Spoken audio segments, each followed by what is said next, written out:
Potential energy of a spring, है ना, spring stressed हो या कंप्रेस्ड हो।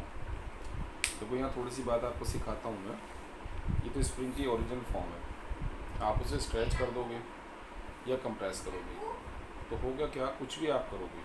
जैसे स्ट्रेच करने के लिए आप इसे बाहर की तरफ खींचोगे तो एक फोर्स लगेगा अंदर की तरफ, और कंप्रेस करने के लिए इसे आप अंदर की तरफ दबाव करोगे तो फोर्स लगेगा बाहर की तरफ। ये जो अंदर की तरफ फोर्स लग रहा है, बाहर की तरफ फोर्स लग रहा है, इसकी टेंडेंसी है स्प्रिंग को उसकी वापस ओरिजिनल फॉर्म में लाने की, और इस फोर्स को नाम देते हैं रिस्टोरिंग फोर्स, कभी कभी हम स्प्रिंग फोर्स भी कह देते हैं। तो अब यहाँ से एक बात समझ आ रही है कि अगर हम किसी स्प्रिंग को स्ट्रेच करेंगे, है ना, या उसको हम कंप्रेस करेंगे, तो दोनों कंडीशन में रिस्टोरिंग फोर्स काम करेगा। और जब रिस्टोरिंग फोर्स काम करेगा तो ऑब्वियस है उसको खींचने में या कंप्रेस करने में हम इस रिस्टोरिंग फोर्स के अगेंस्ट वर्क करेंगे। और हम जो वर्क करेंगे वो वर्क कहाँ जाएगा, ऑब्वियसली वो स्प्रिंग के अंदर स्टोर हो जाएगा in the form of potential energy. और उस पोटेंशियल एनर्जी को क्या नाम करेंगे हम, इलास्टिक पोटेंशियल एनर्जी। तो ये लिखा हुआ है, the work done against restoring force in a stretching or compressing a spring is stored as potential energy in the spring named as elastic potential energy। अब मान लो किसी स्प्रिंग को हम स्ट्रेच कर रहे हैं और ये कंप्रेस कर रहे हैं एक पोजीशन XI से XF तक। इनिशियल उसकी जो पोजीशन है वो XI एज्यूम कर ली और फाइनल जो XF कर ली। एट एन इंस्टेंट उसमें मान लिया स्ट्रेच या कंप्रेस X के इक्वल है ना, XI सपोज करो 2 सेंटीमीटर है, XF सपोज करो 8 सेंटीमीटर है। तो किसी मोमेंट पर जो उसमें स्ट्रेच या कंप्रेस 5 सेंटीमीटर का है या 6 का है, यानी कुछ भी है, तो हमने उसको एक नाम रख दिया X। तो एक नई बात आप यहाँ पर सीखोगे, देखो इसके साथ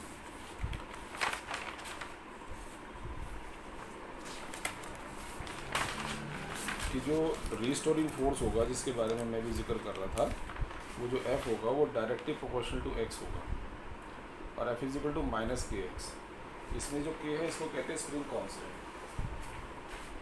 जो K है उसको नाम करते हैं आप स्प्रिंग कांस्टेंट। फिर माइनस साइन क्या बता रहा है, माइनस साइन ही बता रहा है कि जो फोर्स की डायरेक्शन है हमेशा अपोजिट होगी जो भी आप काम कर रहे हैं। कंप्रेस कर रहे हैं तो, स्ट्रेच कर रहे हैं तो आप इसको ये ना बोलकर कि अपोजिट होगी, आप ऐसे बोलोगे तो अच्छा लगेगा कि माइनस साइन ये इंडिकेट कर रहा है कि इस फोर्स की डायरेक्शन हमेशा मेन पोजिशन की तरफ होगी, ओरिजिनल पोजिशन की तरफ। तो आपके पास ज़्यादा सही है। ये स्प्रिंग कांस्टेंट की बात बताऊँ मैं कि ये अलग अलग स्प्रिंग के लिए अलग अलग होगा, और सेम स्प्रिंग के लिए भी लेंथ पर डिपेंड करता है। तो अगर मान लिया हमने फोर्स अप्लाई किया होगा F एक्सटर्नल, तो हम कह सकेंगे F एक्सटर्नल जो हमने अप्लाई किया -F जो restoring force equal to m है, लेकिन स्प्रिंग में कोई एक्सेलरेशन तो है नहीं, तो ये 0 होगा, तो F एक्सटर्नल F के इक्वल होगा यानी kx। तो कम से कम इतना फोर्स हमें लगाना होगा। अब ये फोर्स आपको दिख रहा है वेरिएबल है, x आ रहा है ना, तो इसलिए आप dx डिस्प्लेसमेंट के लिए वर्क निकालेंगे, F external dx cos 0 degree kx dx, और टोटल वर्क निकालेंगे XI से XF इंटीग्रेट करेंगे, ये वैल्यू मैंने प्लेस की, x dx का इंटीग्रेशन x²/2 आ जाएगा, लिमिट लगा के ये आंसर आएगा, ये वर्क आ गया। Now we know that elastic potential energy work के इक्वल है, ये फार्मूला इसका बन जाएगा। अब अगर आप कहते हैं साहब इनिशियल पोजीशन 0 थी, जीरो से मतलब ना तो स्प्रिंग शुरू में स्ट्रेच था ना कंप्रेस था, अपनी ओरिजिनल फॉर्म में था, तो XF को x लिख दो। फिर आप क्यों XF लिखोगे भाई, F तो तब लिखोगे जब इनिशियल कुछ होगा, तो ये फार्मूला बन जाएगा, ठीक है ना। आप किसी क्वेश्चन में K की वैल्यू दे के रखते हैं, कुछ में निकालनी पड़ती है। जैसे अगर आपको ये कह दूँ मैं स्प्रिंग है, उस पर मैंने एक वेट सस्पेंड किया और मेरे वेट सस्पेंड करने से उसकी लेंथ बढ़ गई, तो मुझे मालूम है F प्रोपोर्शनल टू L होगा, माइनस छोड़ दे देखो मैंने F इक्वल टू KL, क्योंकि माइनस तो डायरेक्शन बता रहा ना ये रिस्टोरिंग फोर्स। अब यहाँ से दो फोर्स लग रहे हैं, एक तो mg मेरा फोर्स जो मैंने सस्पेंड किया, और एक F रिस्टोरिंग फोर्स। तो F is equal to mg होगा, कारण F minus mg is equal to ma और a 0 है, तो mg is equal to KL आ गया, ठीक है ना, क्योंकि F is equal to KL, F is equal to mg, ये दोनों है, तो ये mg is equal to KL आ गया। अब इस पर बेस्ड क्वेश्चन जैसे आप कर रहे हैं, spring of constant this one K दे रखा, देखो stretch by 5 centimetre, calculate burden, K मालूम है, X मालूम है, ये लगा दिया। यहाँ पर XI XF था ही नहीं, आपने नहीं लगाया, ये कर दिया। अब दूसरा क्या कहता है, मैंने body of mass 4 kg suspended through a spring, its length increases by 2 centimetre, इतना kg सस्पेंड करने के बाद। अब यहाँ से क्वेश्चन है calculate burden to stretch it by 10 centimetre. तो ये जो 4 kg से 2 सेंटीमीटर लेंथ बढ़ी, बेसिकली ये क्या इंडिकेट कर रहा है ये इंडिकेट कर रहा है कि m इतना l इतना, mg इज इक्वल टू के में रखकर आप k निकाल। आप कितना स्ट्रेच किया आपने 10 सेंटीमीटर, फार्मूला लगा। तो k की वैल्यू को निकालने के लिए ये सारा डाटा आपको दिया था, तो इसका फर्दर कोई यूज़ नहीं है, क्योंकि वर्क तो आप जो 10 सेंटीमीटर खींच रहे हैं उसमें निकालना है, ये 2 सेंटीमीटर के लिए नहीं। ये तो केवल आपको बताया कि इस मास के सस्पेंड करने से इतना खिंच गया, इसी तरह से आ गया वो। फिर दोबारा से क्वेश्चन वही 5 kg मास है, सस्पेंडेड हुआ, लेंथ बढ़ गई 4 सेंटीमीटर, ठीक है। अब आपको वर्क निकालना टू स्ट्रेच द स्प्रिंग 2 से 5 तक।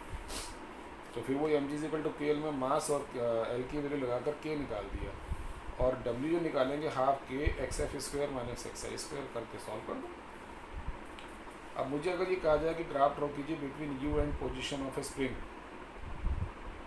है ना, तो मैं अगर ये कहता हूँ कि एक्स विद स्ट्रेस्ड और कंप्रेस्ड इन स्प्रिंग, तो पोटेंशियल जी ये बन गई।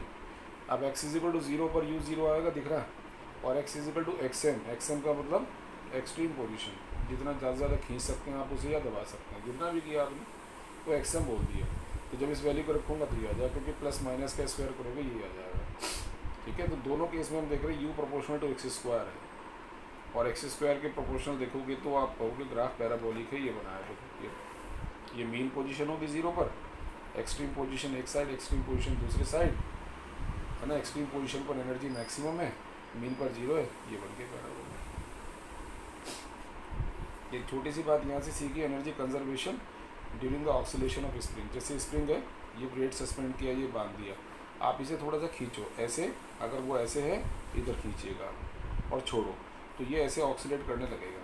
तो वो कहना चाह रहे हैं कि बताइए इसमें एनर्जी कैसे कंजर्व है।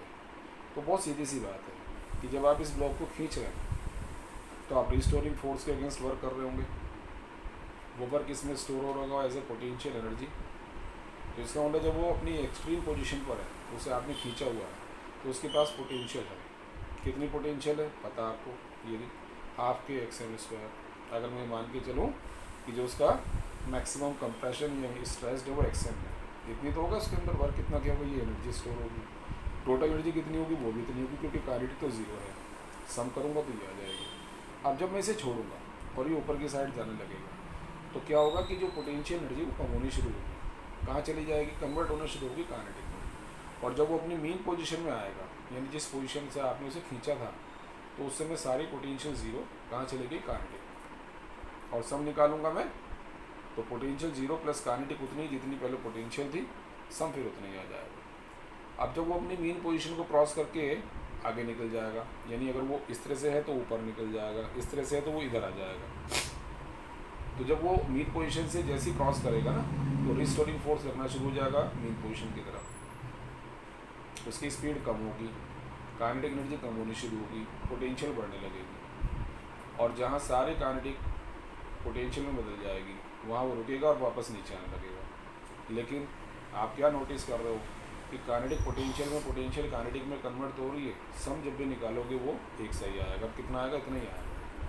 तो वही मैंने लिखा कि whenever a block is attached to a spring and it is stressed और compressed by XM, work done against restoring force, ये आ गई, इलास्टिक पोटेंशियल एनर्जी आ गई, एक्सट्रीम पोजीशन पर काइनेटिक 0 है, टोटल सम करने से। Now when the block is released it starts moving towards the mean position and its potential energy reduces, converts into kinetic energy, but total energy remains conserve. At mean position potential 0 होगी, reason clear है ना, क्योंकि वहाँ तक तो ये तो mean पे ही आ गई ना, रिस्टोरिंग का काम मीन पोजीशन में लाने था, वहीं आ गया, तो पोटेंशियल 0 काइनेटिक ये आ गई, सब निकालेंगे वही आ जाएगा वापस उतना ही जितना पहले था। अब यहाँ से एक बात और सुनेंगे आप लोग कि नाउ द ब्लॉक जो है वो moves away from mean position, अपने पोजीशन को क्रॉस कर रहा है, and due to restoring force speed decrease होगी, which results are decrease in kinetic energy and increase in potential. फिर एक्सट्रीम पोजीशन पर क्या होगा, काइनेटिक 0 होगी, पोटेंशियल इतनी आ जाएगी, वही पहले वाली टोटल फिर इतनी आ गई। तो इसका मतलब ये हुआ कि जो टोटल एनर्जी वो कंजर्व है। अब किसी पोजीशन में मान लिया एक्स पोजीशन पे उसकी स्पीड v है, कोई भी पोजीशन एक्स एज्यूम कर लो बीच में, मीन और एक्सट्रीम के बीच में, तो उस समय जो टोटल जो एनर्जी होगी, है ना, वो किसके इक्वल होगी, जो मीन पोजीशन में टोटल एनर्जी थी। मीन में ले लो या किसी भी पोजीशन में ले लो, मैंने मीन में पकड़ ली। तो इस पोजीशन में जो टोटल एनर्जी होगी काइनेटिक प्लस पोटेंशियल, तो ये पोटेंशियल का फॉर्मूला होगा, काइनेटिक का होगा, और एक्सट्रीम पोजीशन वाला ये आ जाएगा, ये मीन पोजीशन वाला। हाफ एम वी स्क्वायर मैंने यहाँ छोड़ा, इसको कर ले गया, ये कॉमन निकाल के हाफ से हाफ कैंसिल, वी स्क्वायर का फार्मूला बना, ये बी का फार्मूला है। अगर मुझे मालूम है कि एक्सट्रीम कितना है, मान लो 10 सेंटीमीटर, तो अगर मुझे निकालना बताइए 4 सेंटीमीटर पर उसकी स्पीड कितनी है, 4 रखो निकलेगी स्पीड। नहीं मुझे 3 पे निकालनी, 3 रखो तो स्पीड आ जाएगी। और now the speed at mean position निकालना चाहूँ अगर मैं उसे बी एम लें, तो उसमें एक्स की जगह 0 लगा लें, क्योंकि जो तुम एक्स ले रहे हो कहाँ से ले रहे हो, मीन पोजीशन से, और पार्टिकल अगर मीन पोजीशन में आ गए तो एक्स 0 आ गया ना, रखोगे, आंसर आ गया।